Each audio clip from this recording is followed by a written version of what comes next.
Quand c'est aux autos de passer, n'est pas piéton de traverser.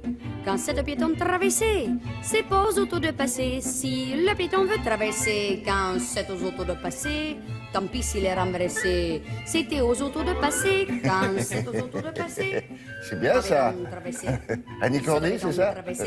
C'est pas aux autos de passer. Bon, alors, est-ce que la voiture est toujours un objet de rêve? Si oui, de quelle manière on rêve à ça? Alors, aussi surprenant que ça puisse paraître, oui, la voiture fait rêver, fait encore rêver. On peut se dire avec la pollution, les limitations de vitesse, on utilise la voiture comme moyen de locomotion. Pourquoi pas? Dans certains endroits, c'est indispensable. C'est un objet source de stress, etc.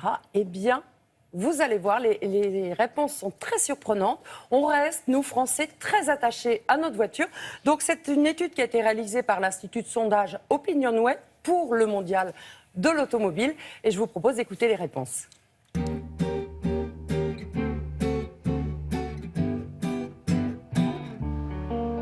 Le trajet dans une voiture, c'est d'abord la liberté, liberté dans les déplacements, et puis liberté aussi à l'intérieur du véhicule.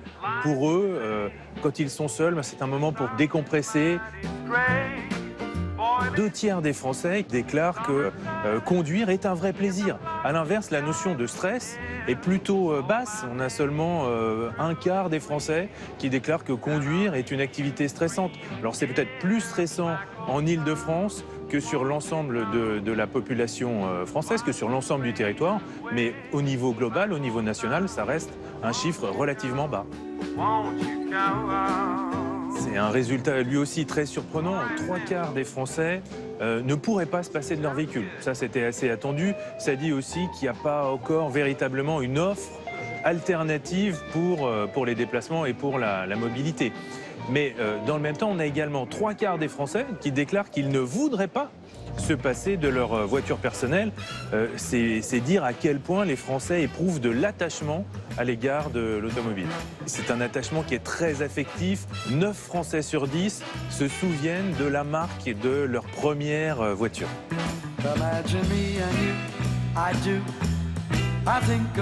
On a encore 50% des Français qui disent que la voiture fait rêver, un score qui est encore plus élevé chez les plus jeunes, chez les employés et chez les ouvriers. Il y a d'autres modes de déplacement qui sont en train d'émerger et pourtant, la voiture continue de faire rêver la moitié de la population.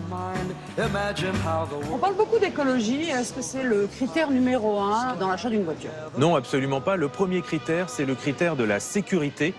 Il lui demande ensuite d'être confortable. Le critère environnemental, c'est-à-dire le fait d'acheter une voiture moins polluante, n'arrive qu'en 3e position.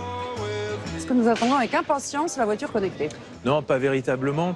Même s'il y a quand même une réflexion, on voit qu'il y a un intérêt qui est en train d'émerger dans la population parce que les Français se disent que la voiture connectée va justement renforcer le confort dans les véhicules, mais on en est encore vraiment aux prémices.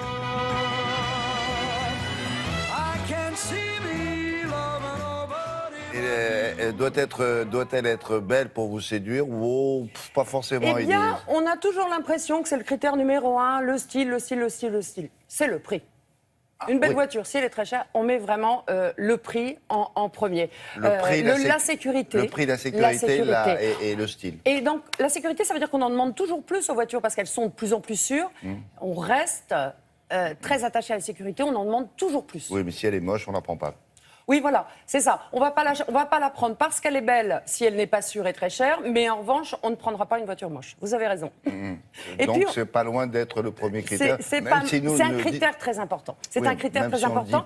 Et ce qui est étonnant, c'est qu'on est 78% à préférer posséder une voiture. On pourrait se dire, on fait du covoiturage, on loue une voiture. Non, on veut encore sa voiture. Aussi surprenant que ça puisse paraître. Comme la maison.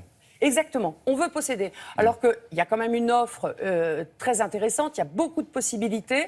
Alors tout ce qui est covoiturage, c'est plutôt pour les jeunes, pour des raisons économiques. Mais on n'est pas prêt à se séparer de sa voiture et louer une voiture. Bon, louer une voiture même à long terme, leasing. Ah si, alors quand c'est une location longue durée, c'est un petit peu différent. Mais on préfère à 78% la posséder. Bon. Ma voiture. Merci beaucoup.